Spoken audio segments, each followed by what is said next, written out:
Well, how nervous are you right now? How what? How nervous are you right now? I'm not nervous at all, actually. You really aren't? No, I never get nervous. You don't? No. No, not even for your first interview and it's live around the world? I thought you'd be a little nervous, but that's great, because if you're not nervous, I won't be nervous. I just wanted to let the world know that when we agreed to do this interview, you said that you would be willing to talk to me about everything, and we haven't discussed one single question that's going to be asked here tonight. Just wanted to make that right. Very true. Very true.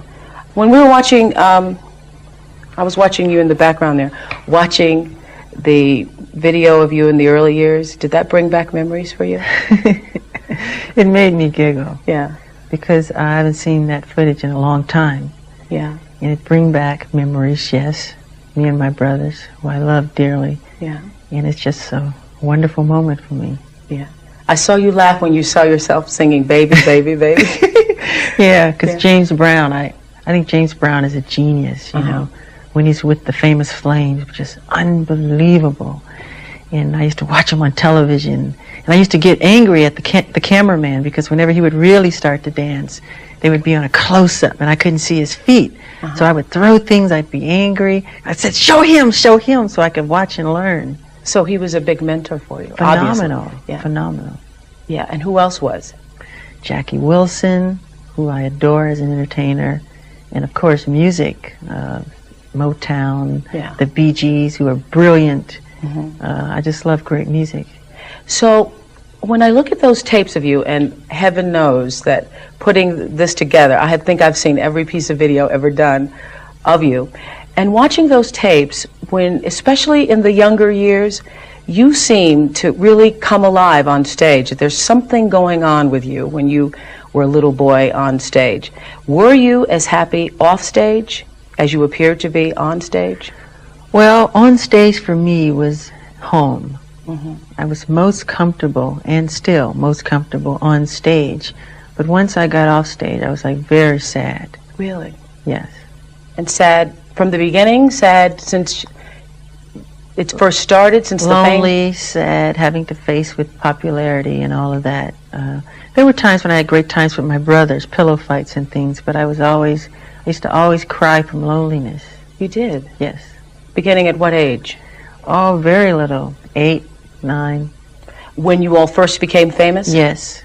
So it wasn't what it appeared to be to the rest of the world, all of us. I remember I was a little black child, wanted to marry Jackie Jackson, your brother. So, I mean, to all of us, we thought this was the most wonderful thing in the world. Who wouldn't have wanted that life? It is wonderful, and there is a lot of wonderment in being famous. I mean, you travel the world, and you see things, you meet people, you go places. It's great, but then there's the other side.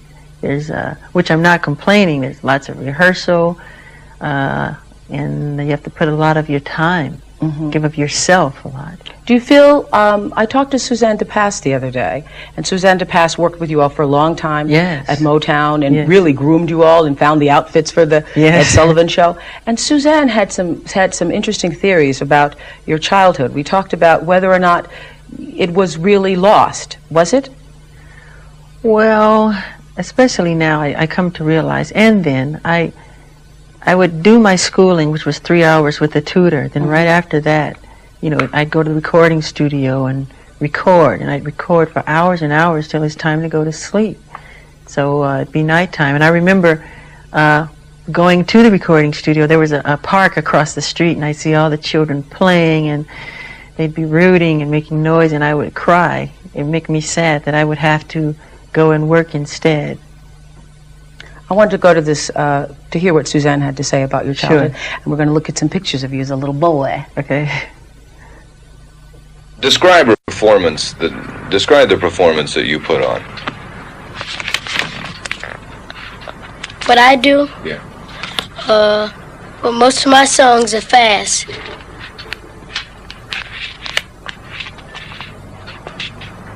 I mean, what do you put into it? Well, whatever I sing, that's what I really mean, like I'm singing a song. I don't sing it if I don't mean it. I didn't have any friends when I was little. My brothers were my friends. Was there ever a place where, because, you know, children, you know, I remember playing games and talking to myself and playing with my dolls and all that. Was there, and I think every child needs a place to escape into a child's world, into a child's imagination. Was there ever a time you could do that? No, and that is why I think now, because I didn't have it then, I compensate for that. Really? I mean, when people wonder why I always have children around, because I find the thing that I never had through them. You know, Disneyland, amusement parks, arcade games. I adore all that stuff, because when I was little, it was always work, work, work, from one concert to the next. If it wasn't concert, it was the recording studio. If it wasn't that, it was TV shows or interviews or picture sessions. It was always something to do. Did you feel, Smokey Robinson has said this about you, and so have many other people, that you were like an old soul in a little body? When I remember hearing that all the time when I was little. They used to call me a 45-year-old midget wherever I went. I used to always hear that, and I just would hear it, and I never thought about it. Just like when some people say, when you were little, when you started to sing, did you know you were that good? I said, I never thought about it. I just did it, and it came out. I never thought about it, really. So here you were, Michael Jackson, with hits. You all had so many hits, 4 hits in a row, and you were crying because you couldn't be like other kids.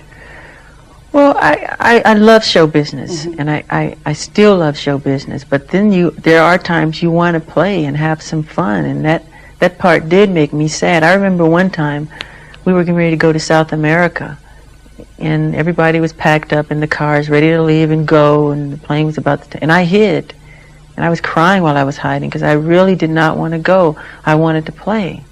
I did not want to go.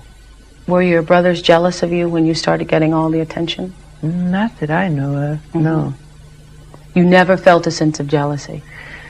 Let me think. No. No. No, I think they were always happy for me that I could do certain things, you know, and but I've never felt jealousy among them, no. Do you feel that they're jealous of you now? I wouldn't think so. I don't think so, no. No? What's your relationship like with your family? Are you all close still? I love my family very much. I wish I could see them a little more often than I do. But we understand, because we're a show business family and we all work. We do have family day when we all get together. We'll pick a person's house. It might be Jermaine's house or Marlon's house or Tito's house. And everybody will come together, and we'll fellowship and love each other and talk and catch up on who's doing what, and, you know. You all aren't all upset about LaToya and LaToya's book and the things that LaToya has said about the family? Well, I haven't read LaToya's book.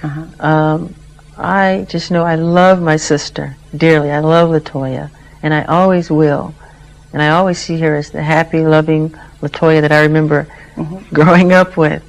So I couldn't completely answer on that. Do you feel that some of the things that she's been saying are true?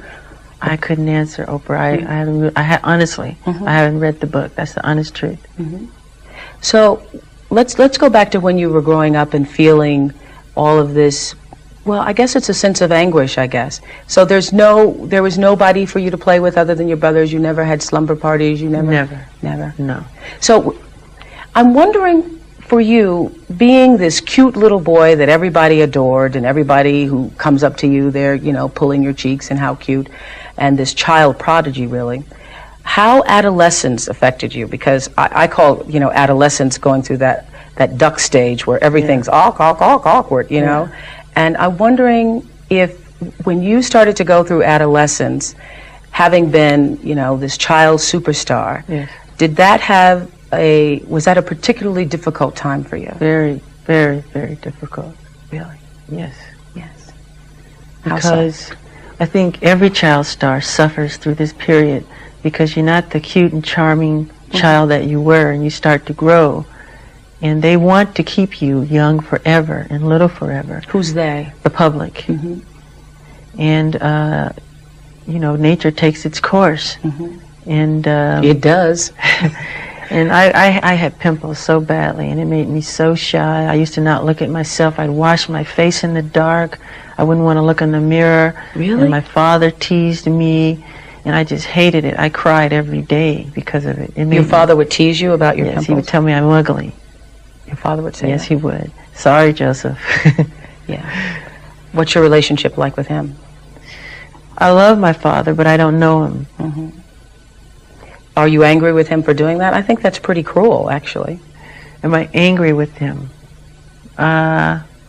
Because adolescence is hard enough without It's a very parent telling you that difficult. you're ugly. Yeah, it's very difficult. Uh-huh. Am I angry with him? Sometimes I do get angry, yes. I don't know him the way I'd like to know him. My mother's wonderful. To me, she's perfection. I just wish I could understand my father. And so let's talk about these teen years. What is that when you started to go inside yourself? Because obviously you haven't spoken to to the world for 14 years, I think, is your last televised interview. So you went inside. You became a recluse, and that was on purpose. Was it to protect yourself? I felt that there wasn't anything important for me to say. And those were very sad years for me. And why so sad? Because on stage we see you performing, you're getting your Grammys. Why so sad? Oh, there's a lot of sadness about my past life and, adolescence and my father and all of those things. It just made me very, very, very sad. So he would tease you, make fun of you? Yes. Did he ever beat you? Yes. He did. Yes. And that was difficult to take, getting beaten and going on stage and performing. Yes. And why would he beat you? Because he saw me, he wanted me to, I guess maybe, I don't know if I was his golden child or whatever it was. Some may call it a strict disciplinarian or whatever, but he was very strict, very hard, very stern. And just a look would scare you, and... Were you scared of him? Very frightened. There's been times when he'd come to see me and I would get sick. Really? I'd start to regurgitate. As a child or as an adult? Both. Both. He's never heard me say this. I'm sorry. Please don't be mad at me. Well, I mean, I suppose that everybody has to take responsibility for what they've done in life. And your father is one of those people who also has to take responsibility. But I do love him. Yes, I understand. And I am forgiving. Yes. I don't go But around can with you the really chip. forgive? I say this on my show all the time. Can you really forgive if you haven't gotten angry? If you haven't dealt with how you really feel? I don't know if you can go from having been abused to forgiveness. I do forgive. There's so much garbage and so much trash that's written about me that is so untrue. They're complete lies. And those are some of the things I want to talk about. The press has made up so much god-awful, horrifying stories I know. that are completely appalling. I know. Completely appalling. And so far from the truth. And it's made me to realize the more often a person tell a lie, the more times you hear a lie, I mean, you begin to believe it. If it's told often enough, you start to believe it. And it's appalling the things that have been said about me, and they're completely false. There are so many. I normally don't write questions down, but there's so many. I didn't want to forget them. First of all, I have been in this house getting lit and getting prepared for this, and I've been all over the house upstairs when you weren't looking for that oxygen chamber. I cannot find the oxygen chamber anywhere in the house. That story is so crazy. I mean, it's one of those tabloid things. It was completely made up. Okay, but you are in something there. There's a picture of you. Well, where did that come from? How did it get started? I did a commercial for Pepsi, and I was burned very badly. And we settled for like it was $1 million, and I gave all the money. We built this place called the Michael Jackson Burn Center, and that's a piece of technology that's used for burn victims, right? So I'm looking at the piece of technology, I'm touching it, feeling it, and decide to just go inside of it just to hammer around. Somebody takes a picture. When they process the picture, the person who processes the picture say, "Oh, Michael Jackson. He made a copy." These pictures went all over the world with this lie attached to it. It's a complete lie. Why do people buy these papers and it's not the truth? And I'm here to say, do not judge a person. Do not pass judgment on anyone unless you have talked to them one-on-one. I don't care what the story is. Do not judge them because it's a lie. But that story, you're right, that story it was like it had legs. It's crazy. It is. Why would I want to sleep in a chamber? Well, the rumor was that you were sleeping in the chamber because you didn't want to grow old, and that was stupid. It's stupid. It's completely made up, and I'm embarrassed. I'm willing to forgive the press and forgive anybody. You know, I was taught to love and to forgive, which I do have in my heart. But please, don't believe these crazy, horrifying Okay, let's go down the list. Did you buy the Elephant Man's bones? No, Were you trying to get them? That's another stupid story. Uh-huh. I love the story of the Elephant Man. It reminds me of me a lot. You know, I could relate to it. It made me cry because I saw myself in the story. But no, I never asked for the Elephant Man. Where am I going to put some bones? I don't know. Why would I want a pair of bones? I don't know. So where did that come from? Someone makes it up and everybody believes it. If you hear a lie often enough, you start to believe it. Yes, and people make money selling tabloids. All right. Just recently there was a story, and I know one of your attorneys held a news conference. There was a story about you wanting to have a little white boy play you in a Pepsi commercial. That is so stupid. That's the most ridiculous, horrifying story I've ever heard. It's crazy. I mean, why? Number one, it's my face as a child in the commercial. Me when I was little. Why would I want a white child to play me? I'm a black American. I'm proud to be a black American. I am proud of my race. I am proud of who I am. I have a lot of pride in who I am and dignity. That's like you wanting an Oriental person to play you as a child. Does that make sense? No. So please, people, stop believing these horrifying stories. Then let's go to the thing that is most discussed about you, I think, is the fact that the color of your skin is obviously different than it was when you were younger. Yes. And so I think it has caused a great deal of speculation and controversy as to what you have done or are doing. Are you bleaching your skin? And is your skin lighter because you don't like being black? Okay, number one, as I know of, there is no such thing as skin bleaching. I have never seen it. I don't know what it is. Well, they used to have those products growing up. I used to hear, always use bleach and glow, but you'd have to have about 300,000 gallons to... Okay, number one, this is the situation. I have a skin disorder that destroys the pigmentation of the skin. It's something that I cannot help. Okay, but when people make up stories that I don't want to be who I am, it hurts me. So, it is. It's a problem for me, okay? I can't control it, okay? But what about all the millions of people? Let's reverse it. Okay. What about all the millions of people who sit out in the sun to become darker, to become other than what they are? Nobody says nothing about that. So when did this start? When did the color of your skin start to change? Oh boy, sometime after Thriller. Around Off the Wall Thriller. And what did you think? I mean, it's in my family. My father said it's on his side. I can't control it. I don't understand. I mean, it makes me very sad. I don't want to go into my medical history because that's something that's private. But that's the situation here. So please, when people see something like that... I just want to get this straight. You are not taking anything to change the color of your skin? Oh, God, no. You did not purposely... We're trying to control it, and using makeup evens it out because it makes blotches on the skin, and I have to even out my skin. But you know what's funny? Why is that so important? You know, that's not important to me. I'm a great fan of art. I love Michelangelo. If I had a chance to talk to him or read about him, I would want to know about what inspired him to become who he is, the anatomy of his craftsmanship, not about who he went out with last night, or why he decided to sit out in the sun so long. What's wrong with, I mean, that's what's important to me. How much plastic surgery have you had? Very, very little. You can count them on 2 fingers. I mean, let's say this. If you want to know about those things, all the nosy people in the world, but once we say it, we don't have to say it anymore. Read my book, Moonwalker. It's in my book. You know, let's just put it this way. If all the people in Hollywood who have had plastic surgery, if they went on vacation, there wouldn't be a person left in town. I think you might be right. I think I am right. I mean, empty. So did you start having plastic surgery because of those teen years, because of not liking the way you look?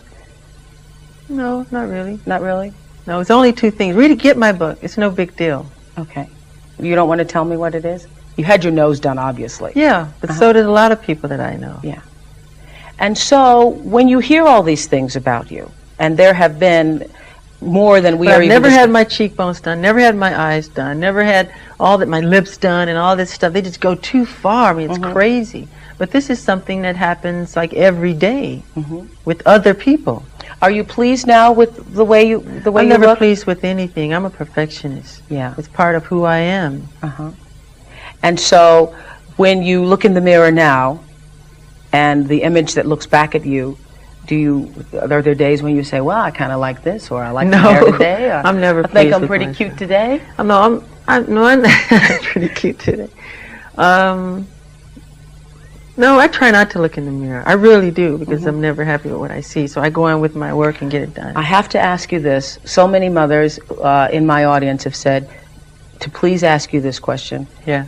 Why do you always grab your crotch? Why do I grab my crotch? Yeah, why? We think you got a thing with your crotch going on I think here. it happens subliminally. When I dance, if you're a dancer, you know, you're just interpreting the sounds and the accompaniment of the music. If there's a driving bass, you become the bass. If there's a cello, if there's a string, you become that.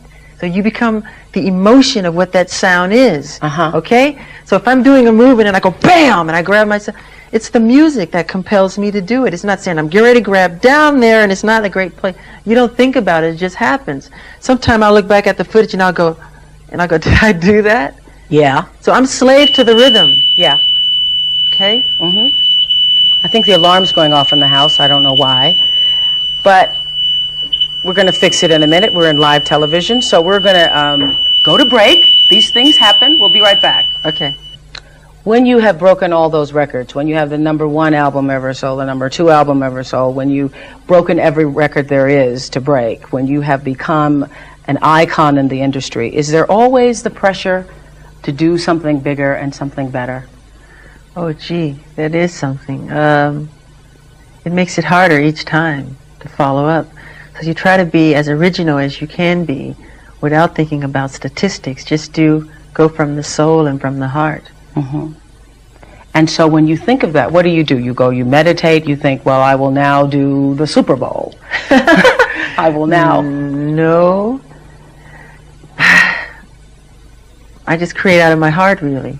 I want to tell everybody, too, since we're back and we're live, we weren't prepared for, and I know this house probably wasn't prepared for all the lights that are here.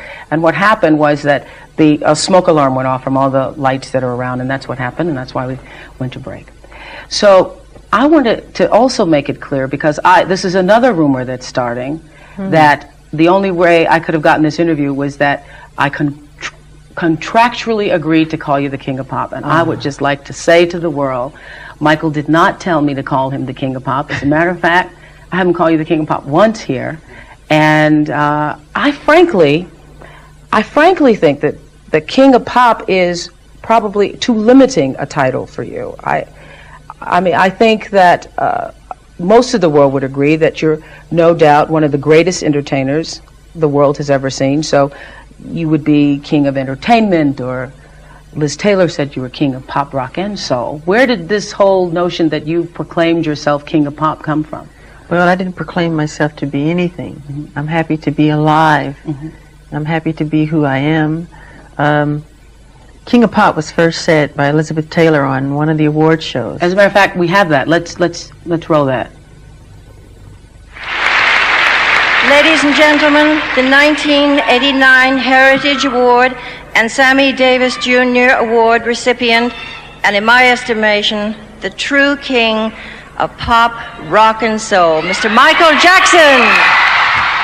And that's where this all started? Yes, and then fans, all the stadiums that we play, they bring big banners that say the King of Pop, and jackets that say the King of Pop, and t-shirts that say the King, and they chant it outside my hotel, King of Pop, King of Pop, King. So it just became something that just, happens all over the world. Happened. Yeah. But you didn't tell me to call you King of Pop. No. Why would I tell you to call me King? I've been calling you Michael. Yeah, I think the press loves to just start trouble like that. I mean, again, do not read the tabloids, please. It's crazy. Do you go out? Do you date? Yes. Who do you date? Well, right now it's Brooke Shields.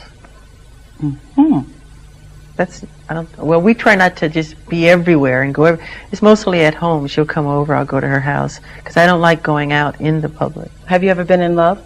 Yeah. With Brooke Shields? Yes, and another girl. Another girl? I'm going to ask you this, and it's embarrassing for me to ask you this, but I'm going to ask you anyway. Are you a virgin?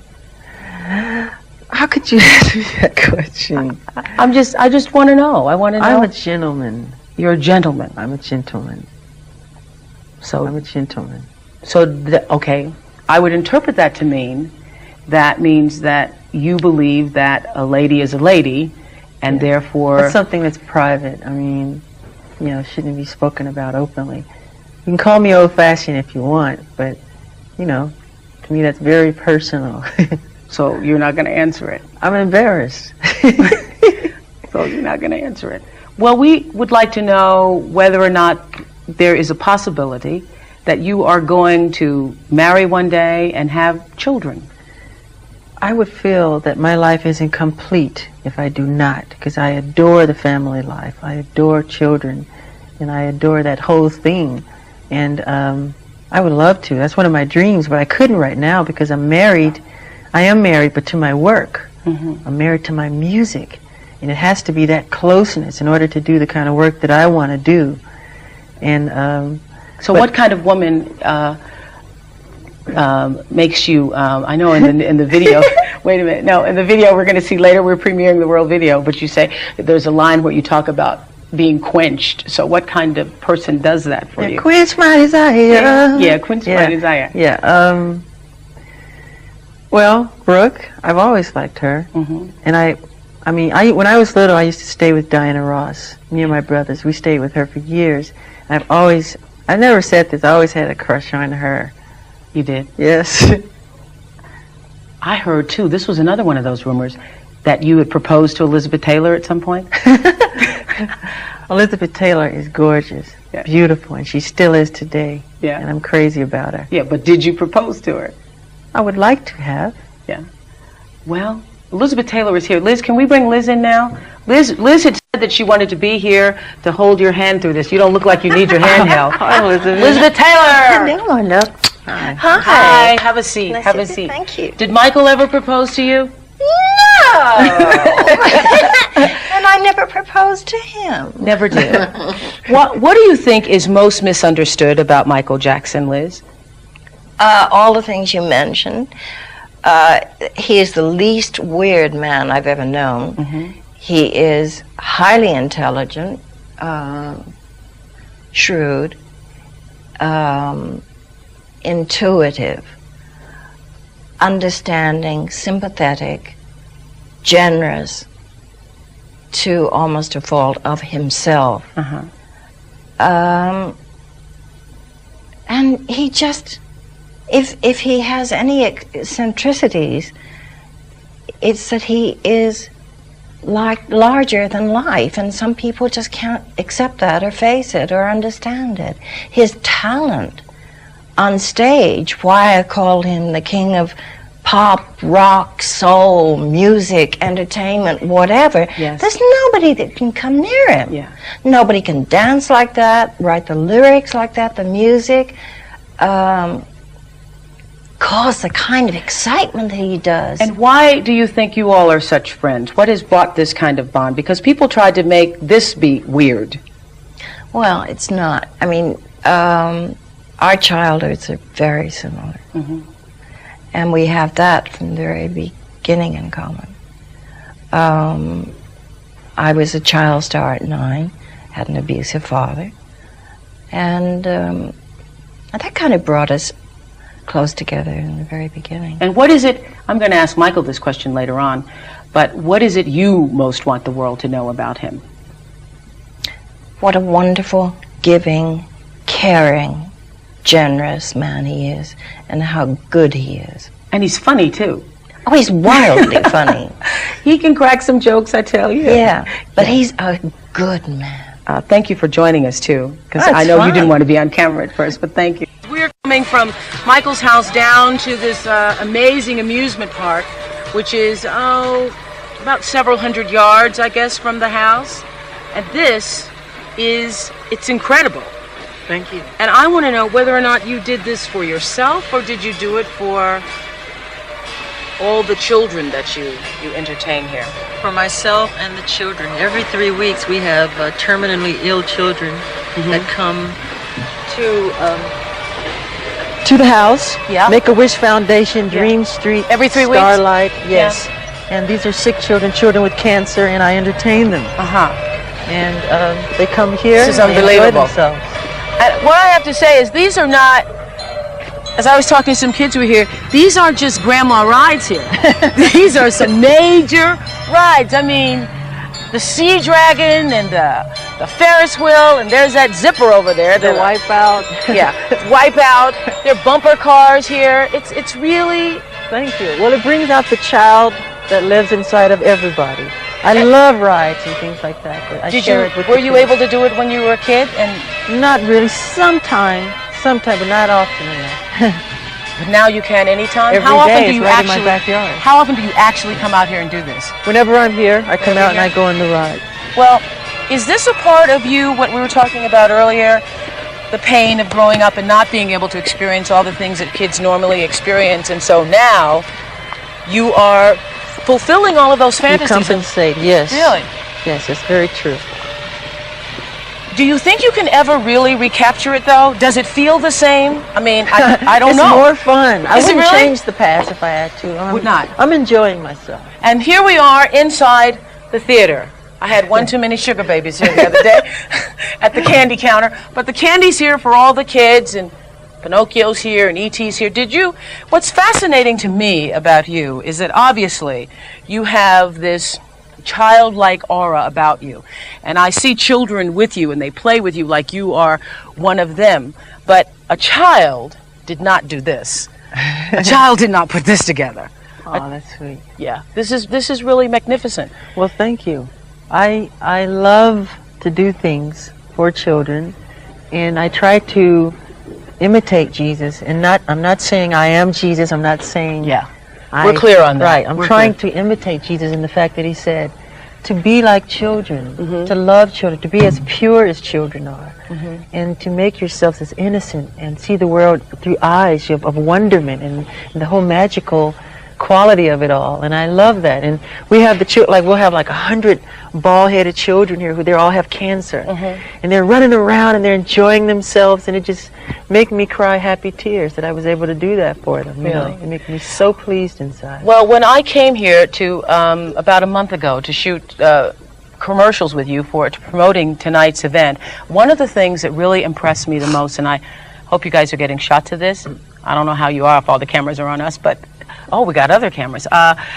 Is that there are built inside the walls here beds for some of those sick children who come. And what I realized when I saw that is that you have to be a person who really cares about children to build it into your architecture. Yes.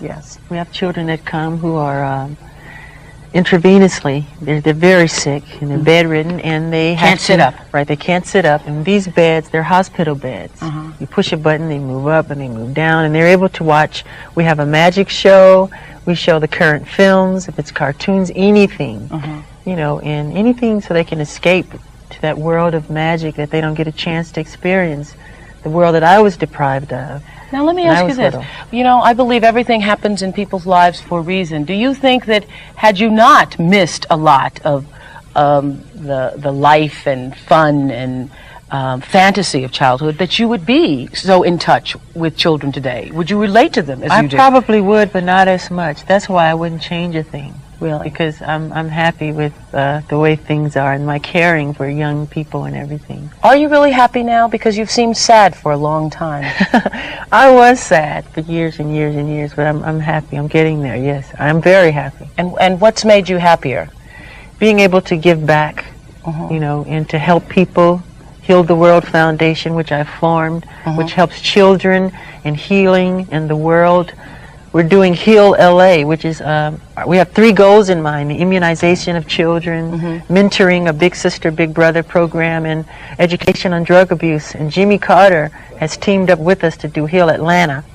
And we're going to go from state to state healing. You know, we've done Sarajevo, we've done lots of places. I know, we have photographs of you from all over the world where you're with all of these children. One of the things I was saying before we went to the last break, before the alarm went off in the house and all of that, is that we were talking about the rumors. One of the strangest ones I heard was that when you're moonwalking, you're faking it, that you have some mirrors in your socks someplace, and that it's not really real.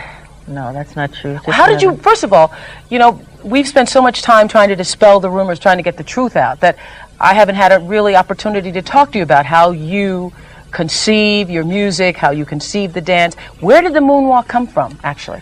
Well, the moonwalk came from these beautiful children, these black kids who live in the ghettos and, you know, the inner cities, who are brilliant. They just have that natural talent for dancing. Any of the new the Running Man, any of these dances, they come up with these dances. All I did was enhance the dance. Okay, I want to see you dance. I want to see you dance. No. I want to see you dance live. No, I can show you a step or two. Okay. But I'm a little rusty right now. A little rusty.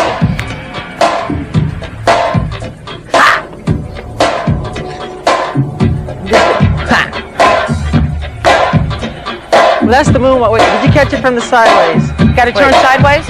Are you from the front? Yeah, we got you. From the sideways. Okay, just show me slow motion. Could you show me slow motion? Okay.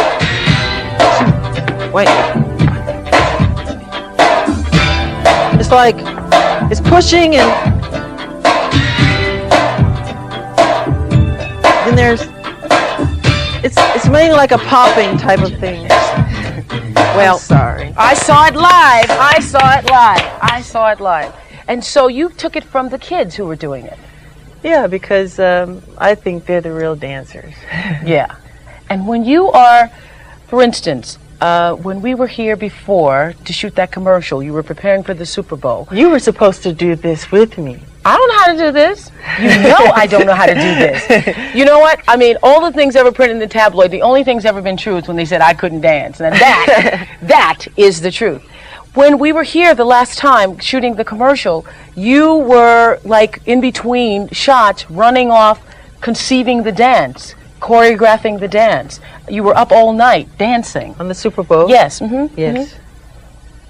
Well, I'm never satisfied. Even when I see something that I've done and people say, oh, it was phenomenal. When I did Motown 25 and I did the moonwalk for the first time, I was backstage crying afterwards because I was unhappy. You cried after Motown 25? Motown 25. But then as I was walking to the car, there was this little boy, he was like 12, he was a little Jewish kid, and he said, you're amazing. Who taught you to ever dance like that? And for the first time I felt I did a good job because I know children don't lie, and I just felt so good about it then. You wanted to, you felt so good you probably wanted to say, I want you to sing something a cappella for me if you can. Oh, no. What could I sing? Who is it? You know, that whole, do that little beat thing. Since we're here in the theater. Oh, boy. What could I sing? Who is it? Where did that he thing come from? It comes out of singing. Wait.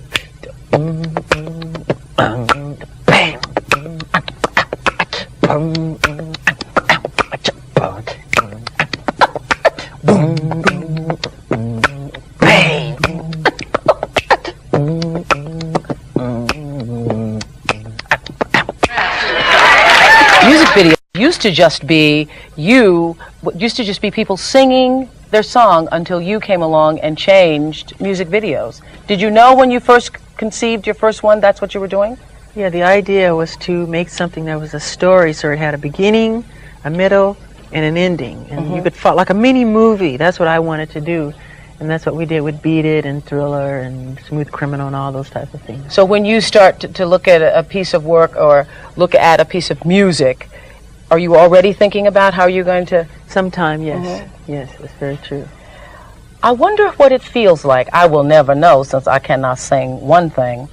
But what it feels like to be on stage with a sea of people. A sea of people. One of the things that has impressed me in putting the pieces together for you is all around the world, the response to you is so incredible. So when you're standing there and there's a sea of people responding to you, screaming your name as they were, what does that feel like? Love. You feel lots of love, and I feel blessed and honored to be able to be an instrument of nature that was chosen to give them that, what I give them. I'm very honored and happy about that. An instrument of nature. That's an interesting way to describe yourself. Thank you. Yeah. Are you very spiritual? In what sense? I mean, do you meditate? Do you understand that there's something bigger than yourself at work here? I believe in God, absolutely. Absolutely. Very much. And I believe everybody comes to the world for a reason, I think. Most of us spend our lives trying to figure out what the purpose of our being here is. What do you think yours is? My purpose? Oh boy, I think to give in the best way I can, through song and through dance and through music. I mean, I am committed to my art. I believe that all art has as its ultimate goal the union between the material and the spiritual, the human and the divine. I believe that to be the reason for the very existence of art. And I feel I was chosen as an instrument to just give music and love and harmony to the world, to children of all ages, and adults and teenagers. Do you think that by talking now, setting the record straight for yourself, that maybe people will be able to focus more attention on your music and not judge you for anything other than the kind of music that you play? I would hope so. I would love that. Well, I hope that comes out of this too. Give In to Me. I wanted to write another song, you know, that was kind of exciting and fun and had a rock edge to it, you know, when I did Beat It and Black or White. And Slash, who is a dear friend of mine, we love animals and things like that. He wanted to play guitar and I wanted him to play guitar on it. And we got together and we went to Germany and we shot this thing in just like 2 hours, really. We had no time at all to shoot it. We wanted it to be something exciting and fantastical and fans and, you know, like it's a rock concert. And that's the result of. You mentioned animals, and I know everyone's going to ask me when I leave here, where are all the animals? I said in the opening, I expected chimps to be jumping all over the living room, and I didn't see any. Where's Bubbles? Well, the animals are everywhere. They're in their habitats. They're all over the ranch, and they come out in the daytime, and they play and they jump around. They have their own playground in their area. Why were you so fascinated by animals, do you think?